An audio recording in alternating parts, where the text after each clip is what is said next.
I'm trying to be quick here. I have a series, Dispelling the Myth. It's going to be brief. First myth that we're going to conquer today is real estate agents get paid too much for doing a couple hours of work. I mean, they just come out and show a house, for heaven's sakes, right? Not a lot that goes into that.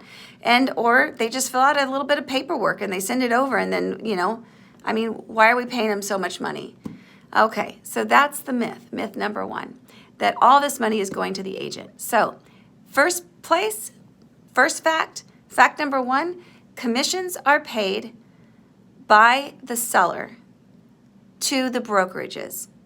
The broker that the seller's agent works for and the broker that the buyer's agent works for. So like I work for EXP. My brokerage is EXP. I've hung my license there.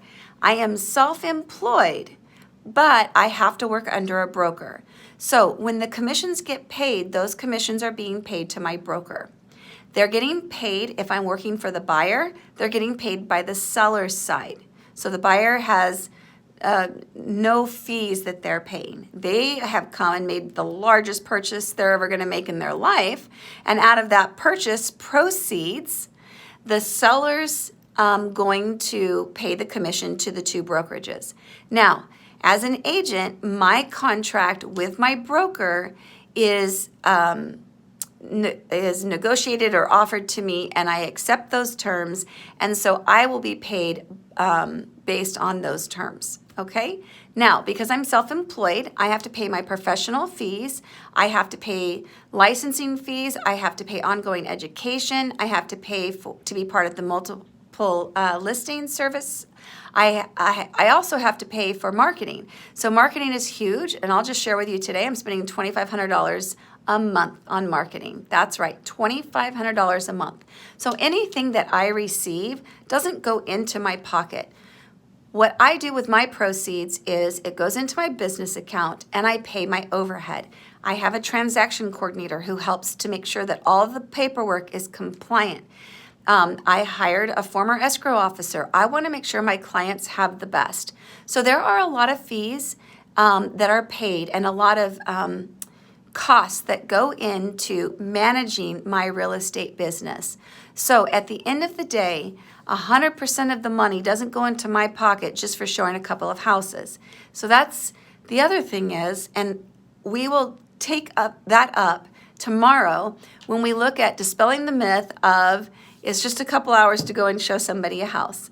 And I will help to educate you on what actually goes into getting a buyer's tour together and ready and taking a buyer out on a tour. How much time is involved in that? So at the end of the day, commission's too high, going right into the real estate agent's pocket. One, the sellers are the ones who pay the commissions, and that commission, hello, woo, woo, woo, it's negotiated. That's right. It could be a secret, but it's not. Now you know you can negotiate what the commission is going to be paid, okay? Now, keep in mind, what's usual and customary is done across the board in every industry. So whatever's usual and customary in your area is probably what's going to set the tone for what that commission will be, because at the end of the day, you want a professional realtor working for you and on your behalf.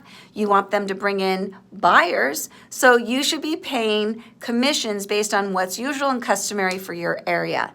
Some areas that could be 4%, 5%, not necessarily 6%.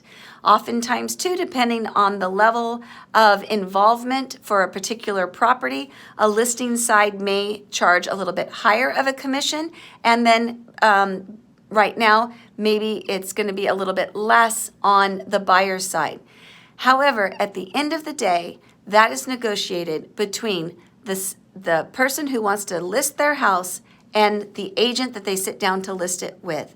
So there are negotiations that take place. That agent will take it back to the broker and make sure that it's approved, and then they move forward. So I hope this has helped you, and I look forward to tomorrow with dispelling the myth of how much time goes into setting up a buyer's tour to take you to show you houses. Oh, it's just a couple hours, right? Nope, that's a myth. Thanks. Stay tuned.